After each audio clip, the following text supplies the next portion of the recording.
is this award-winning studio.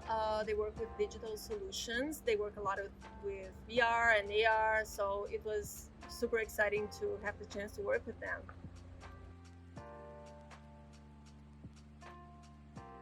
One of the things that HoloLabs was really valuable in was giving us access to all their creative information. They have a lot of really interesting designs. They had a lot of really interesting concepts and ideas from which we could build from.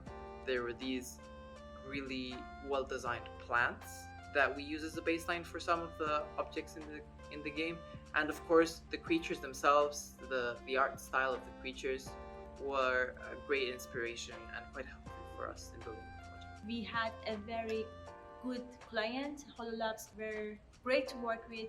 They are flexible, friendly, knowledgeable, providing us with a lot of challenging questions and creative ideas, helping us to move forward with the project. Also, we had a very good instructor, Dr. Rachel. She's so supportive and a great leader, and our team was really great and amazing.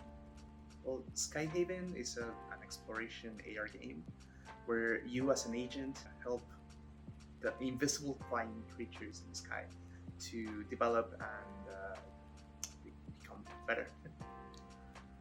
So Asperitas lives as a spin-off of Skyhaven, which means that it happens in the same universe, but it's a different story, like a side story. We wanted to develop an experience for the players to take the shoes of an agent that's helping raise one of the creatures from an egg into a fully developed creature. So they get to experience each stage and get to interact with the creature in their own personalized environment. Asperitas is a type of cloud, actually. It's a rare type of cloud that looks like water in the sky. So we immediately related to the kinds of creatures that we were developing, which were more marine-like, but still flying in the sky. So having that connection would tie everything together nicely. That's how I feel. It's a game in which you establish a bond with a creature and play with it and evolve it through the use of a biome. You have you have like two main activities, and you can do the creature interactions, and you can befriend the creature and you can see it in AR, which is obviously a very striking and a very appealing visual. But there was also things to express your creativity with, which ended up threading the needle quite nicely.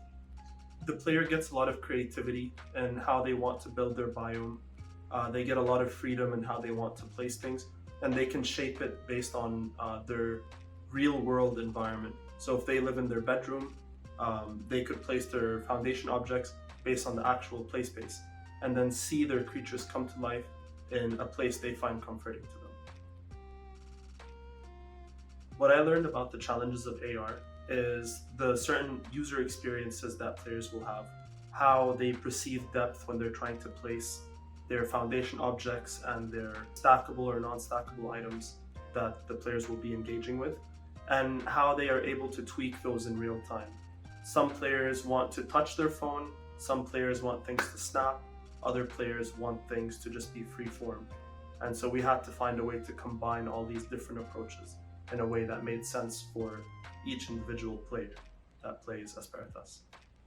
I think if we were to start over the project, we would probably spend more time analyzing how much the sizes and like the scales of the creatures and the biomes, how they would fit into the room, because it's not the same thing when you're developing something for a 3D like model versus when it's in AR. When you're actually placing a flower in the real world, it's very different than when you're placing it in a virtual one. You would want to take advantage of the scales and the references in the real world. Okay, so one thing that we have always in mind is that there should be a good reason why we would be using AR for a game. So, because if it was just turn off the camera and not bringing the virtual world to the real world, would it make sense to be AR? So the way we designed the game was considering that. And the way we used, like we made the best use of AR. Why AR? Is let's put these players to move their bodies. So the way they built the best biomes is moving a lot. And we could see that in the playtest. It was really fun to watch people moving their bodies. Of course, they wanted to interact with the screen, but they're also like climbing, doing things that we couldn't even like predict. They're climbing the chairs and they're like bending and doing this, and that. So it was, I think, in that moment during playtests, actually, it's when I realized that we reached our goal on the why using AR for this game. We saw an opportunity on Asperitas to build on the types of creatures that Hololabs was working on. Initially, they wanted this very translucent type of material that existed on the creature, and we built on that by sort of optimizing its look and its performance. So we used technologies such as parallax occlusion mapping, which gives a lot of depth into the look of the creature and still allows for some of the goals that they wanted to hit, such as transparency. Because AR is already inherently immersive in that sense, but the UI is pretty unique in the sense that the part of your gameplay as well. That your UI is one of the main ways you allow your players to interact with the world and allow your players to control what's going on in the world. It's a huge opportunity and a huge gap for players to immerse themselves automatically by interacting with the game through the UI. And so this meant that the UI is essentially part of the game world in a sense as well. One thing that I really like about the game is honestly the feeding minigame. It gives an additional dimension of interactivity to the game besides just placing and tapping on the thing, because it also forces you to calculate depth. It forces you to gauge like how far away is the creature, with how much force do I need to throw the food, and it gives a little bit of like mental stimulation apart from just the creative challenges. For me, the whole part of interaction with the creatures are really amazing.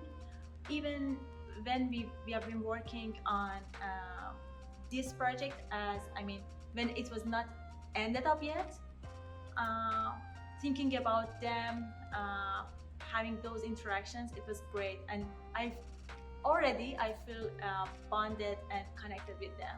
So it is kind of like they're floating on my mind.